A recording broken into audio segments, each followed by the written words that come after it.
Hello everybody, John Felt here, and this is the KansasCorn Weekly Weather Briefing, June 29th, 2019.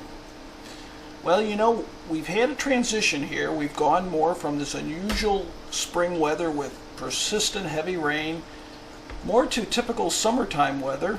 So the briefing will discuss what we're doing as far as that as we get into July. Over the last week, you can see the active pattern here was right over the central part of the nation again. Clipped the eastern part of Kansas right through this axis, but there are a lot of differences here than we've seen from a couple weeks before ago. What we have here is a lot of pockmarked precipitation over the southeast U.S., which is typical summertime activity, hit or miss. We're also getting these regional type systems that are pushing through, which are typical of summertime.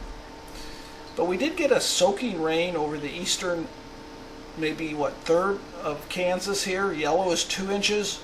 Salina, Manhattan, Topeka, Lawrence all received closer to 3 to 5 inches of rain.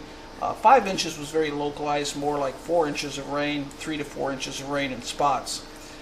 Going out further to the west, really dropped off quickly, quite a bit less.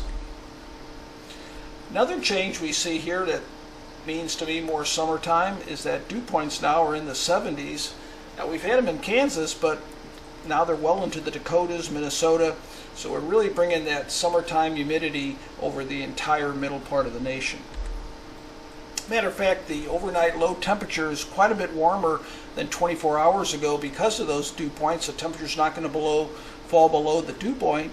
So what we have here is the brown shades are indicating Minnesota, other areas, really going to keep that low temperature up, and that's going to warm up soil temperatures. Now over the last week, temperature-wise, temperatures were close to normal, a little bit below normal due to the rain, and that's the area of green, a little bit more so over the western part of the state, closer to 4 to 6 degrees below normal. Now this is good news and bad news. Well, the bad news is still we have pockets of the state that are unusually wet.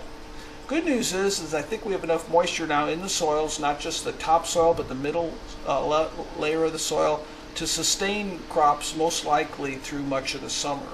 So I saw corn was 96% planted, so hopefully we can get that growing well, tapping that soil moisture, and I think we'll see some improvement in soil crop condition as we go forward the next couple weeks. So you can see here that rivers have responded to the localized heavy rain in the northeast part of the state. Black triangles are indicating rivers above flood stage. So we're still running quite a bit above normal over a good part of central and eastern Kansas as far as river stages go. I wanted to show you how much temperatures have increased over the last couple weeks. Here's the 19th, and look at it now. We have 70s over the entire state just about, in the mid-70s over the eastern part of Kansas. And with the dew points where they are in the temperatures, I think they're going to stay that above 70-degree mark for quite some time. So right now we're being dominated by the jet stream well to our north here. We have an area of high pressure, actually the wind's this way, over us.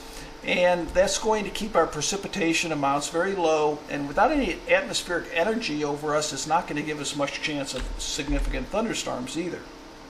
So what do we see with time? Well, here's the area of high pressure right here over the southeast, and it pushes off to the west, but at the same time we start to increase the energy over the upper Midwest. We're going to be right between these two, high and dry down here, more active up here. Now temperatures, we see these above normal temperatures this week, but then gradually getting back to normal as that jet stream becomes more active to our north on week 2. Now, as far as precipitation goes for the next 7 days, just sort of a broad pattern here of up to a 1/4 inch or so. Not much at all, hit or miss.